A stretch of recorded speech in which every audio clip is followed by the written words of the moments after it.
everybody. Hey. So I'm trying to think what poems to do. I think I'm going to do one about Britney Spears, about death, and about panda bears. Does that sound like a plan to everybody? All right. This first poem is new. I've never read it before. It's called The Original Lyrics to Toxic by Britney Spears.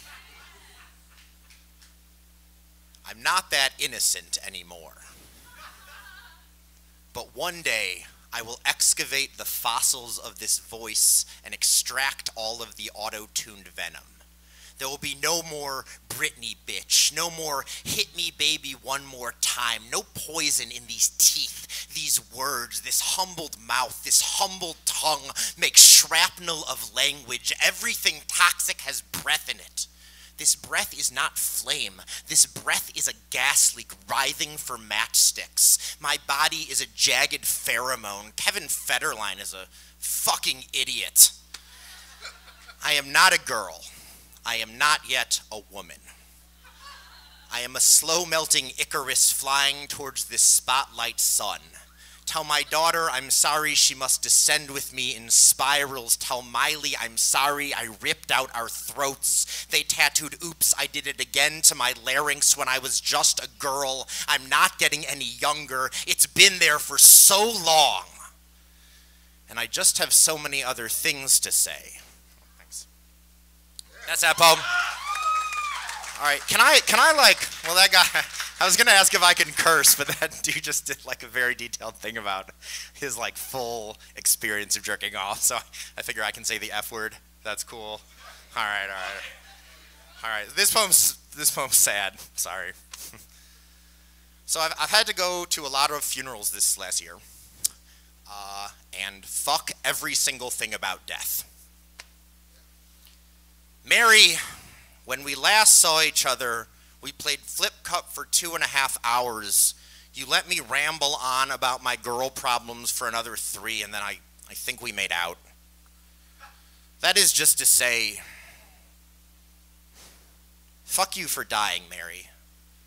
And my aunt and my uncle and Danny and 3 grandparents this year, and Danny's schizophrenia and June's failure to thrive, and my grandparents' perfect narrative so I couldn't even get sad. God damn it, Mary. It had to happen now, as if I wasn't having a bad week anyway. Fuck that last picture of us toasting beers at the Orioles game. The cruelest joke the universe pulls is stagnating our deaths. So your whole life you're either dying or watching someone else die. A just God would take us all at once, but right now I would trade in all of my free will to stop from thinking I should have just returned that last text message. Fuck that putrid stench of the afterthought. The last 14 months smell like formaldehyde. I'm living on donated eulogies, walking down a dark Midwest road trying to ask Mary what the light's like, but all that comes out is I'm sorry I didn't get at you last time I was in Oakland.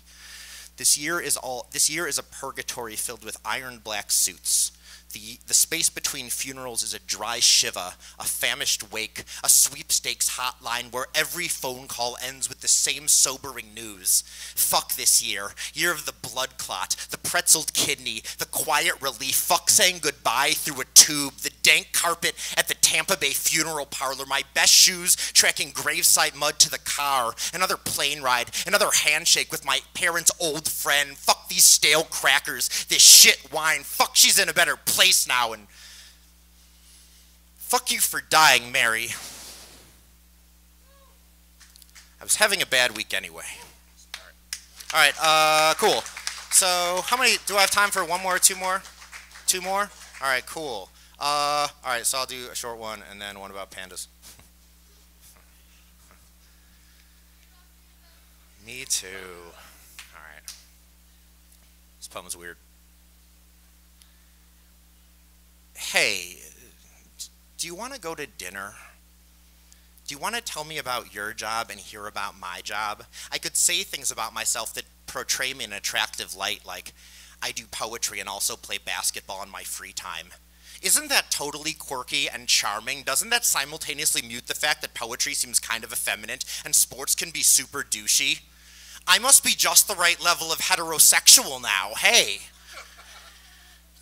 Do you want to go to dinner again?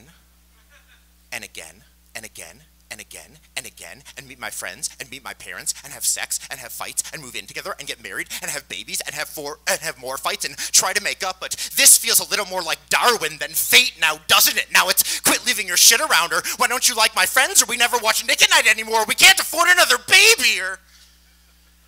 I'm sorry. Sometimes I get ahead of myself.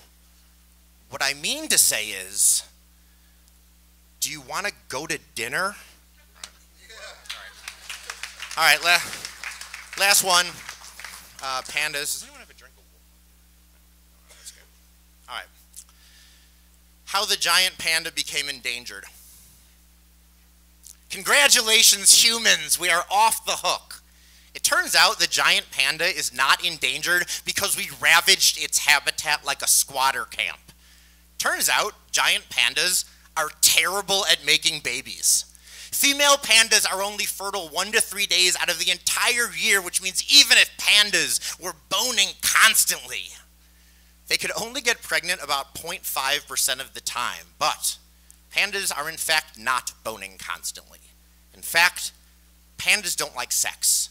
When 2 pandas at the Beijing Zoo would not mate, the zookeeper fed the male Viagra. This is true, you can Wikipedia it. The zookeeper fed the male Viagra and had them watch panda porn. That is a video of 2 pandas going at it with a sick light jazz bass riff in the background. The pandas did not take. They fed them bamboo laced with cheap red wine. The pandas did not take. They played tapes of panda mating calls while pelting them with euphoric berries. The female looked skeptically at the zookeeper as if to say, as if, my doctor tells me not to engage in activities that involve balls flying at my face, to which the male retorted, well, there goes your social life.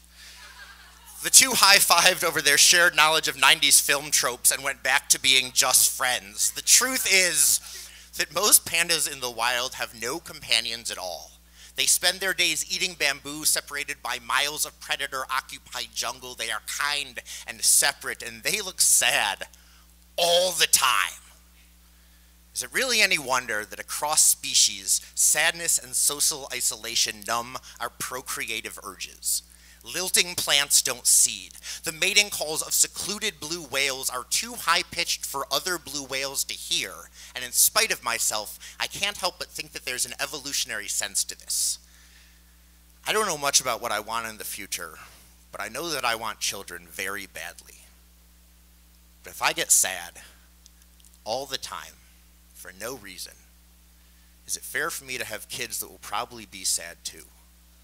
Can I care for them on the days I would otherwise spend staring at what feels like miles of empty habitat, eating the same meal I had yesterday and the day before that? As it turns out, though, pandas are one of the few creatures that display empathy. And when they do have children, they play with them. The women even wrestle. The men even purr. They play with their babies, even though newborn pandas are actually remarkably ugly. But ugliness doesn't scare pandas. When they see the ugliness in their children, they nuzzle it. Thank you.